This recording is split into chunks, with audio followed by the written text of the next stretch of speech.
So the last time you were here, we were talking about 9 unpopular opinions about food. And while we were discussing these opinions, we were talking about weight loss. On today's video, we're going to talk about 5 principles that a weight loss diet must have. And perhaps you're wondering, why am I always talking about weight loss? So most cardiovascular diseases are directly caused by our food choices, our lifestyle changes, amongst other causes, of course. And because these cardiovascular diseases like heart attacks, heart problems, hypertension are on a high rise and they pose major threats in the health of most people, then there is an obvious need to worry about your weight.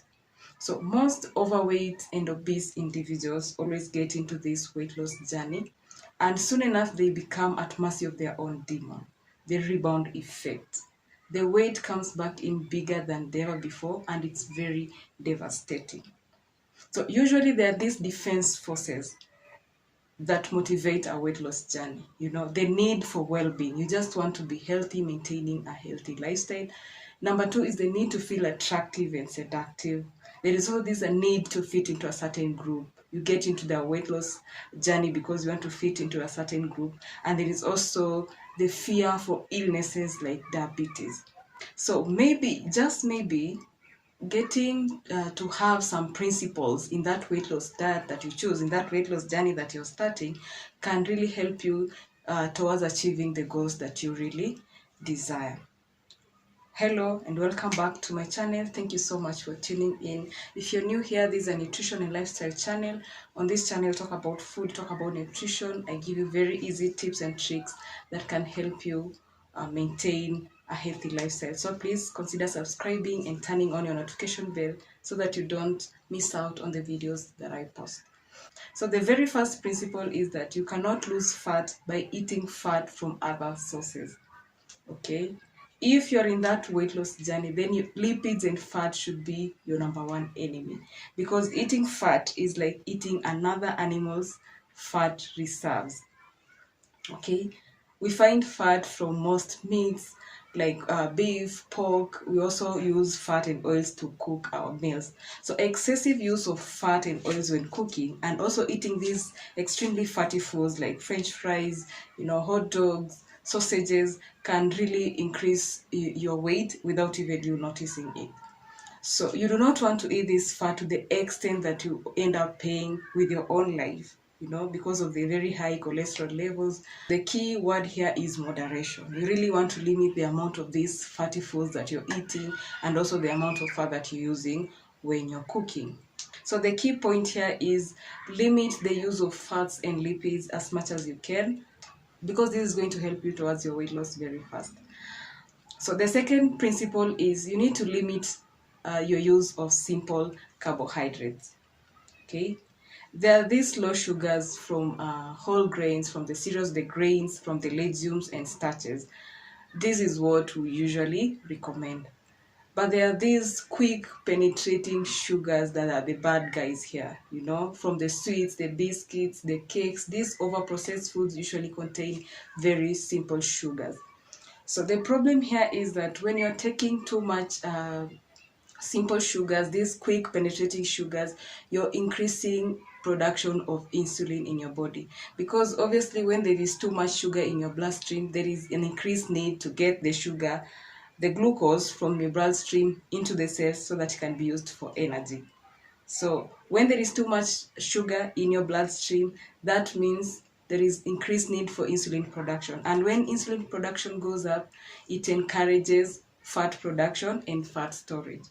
So you see, we encourage slow sugars from whole grains, from the legumes, from the starches, because they will go into the bloodstream slowly and the production of insulin will not go high, and therefore you're also going to be able to limit the fat storage and fat production in your body. So eventually eating slow sugars is going to help you in weight management as compared to eating the fast penetrating sugars from overprocessed foods like sweets, cakes, juices, etc. So the third principle is do not get into a diet that restricts proteins.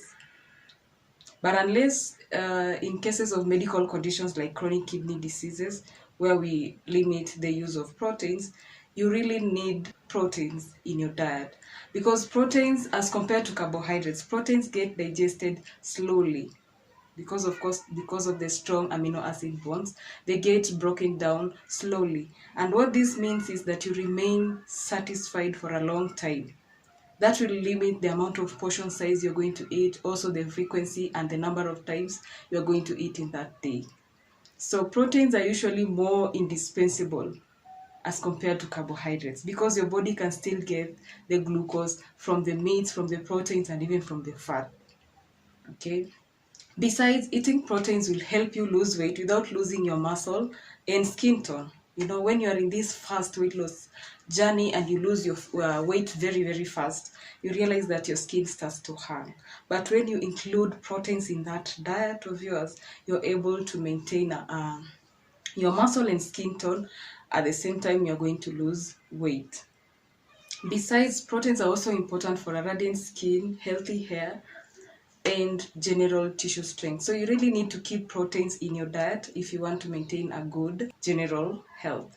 The principle number 4 is a diet that does not encourage intake of sufficient amounts of water is a bad diet. Okay? Not only is it ineffective, it leads to buildup of too much waste products in your body, which eventually leads to increased weight. Okay, because burning of these foods, be it carbohydrates, be it proteins, has waste products. For example, if you are in a pure protein diet, there is a waste product, uric acid, and when there is a build up of uric acid in your body, it overwhelms your kidney. Okay, and when the kidney is overwhelmed, that means there is too much waste products that remain in your body. There is build up in your body, and if you're in a habit of taking your weight every time you see a weight scale, then you're going to get very discouraged. The more the water you drink, the more you go to the washrooms, the more you increase the power of your kidneys to eliminate more waste products, and eventually weight loss. The key point here is losing weight is more about eliminating as it is about burning. The more calories you're burning, the more the waste products, the more you need to eliminate them. So drinking a lot of water will help you eliminate these waste products quite easily, and therefore you're able to achieve your results very fast. The last principle here is stop the table salt habit. Salt is a low-key culprit because it's not mentioned in most weight loss diets. Okay, most foods already contain salt, so that salt that you add on the table is almost unnecessary. Besides, salt increases salivation, which in turn increases appetite. And when your appetite is very increased, that means you're going to serve larger portions and also going to eat more frequently than you should. This is not good for that weight loss journey. Okay. Also, too much intake of salt leads to water retention, and water retention means fluids are stuck in your body. That is more weight gain. So the key point here is to reduce the use of table salt as much as you can, because most of these foods already contain salt. So these are the 5 principles that a weight loss diet must have. You see, going through these principles, you realize that there's 1 or 2 things that you weren't doing right. We are talking about the proteins. You really need to have proteins in your diet. You need to drink that more water. You need to limit the use of simple carbohydrates. You need to limit the use of fats and lipids. And lastly, you need to quit the table salt habit. I hope this video was helpful to you. Watch my previous video about unpopular food opinions and leave your comments. If this video has been helpful to you, remember to like, share to your friends and family, and don't forget to subscribe. Until next time, bye.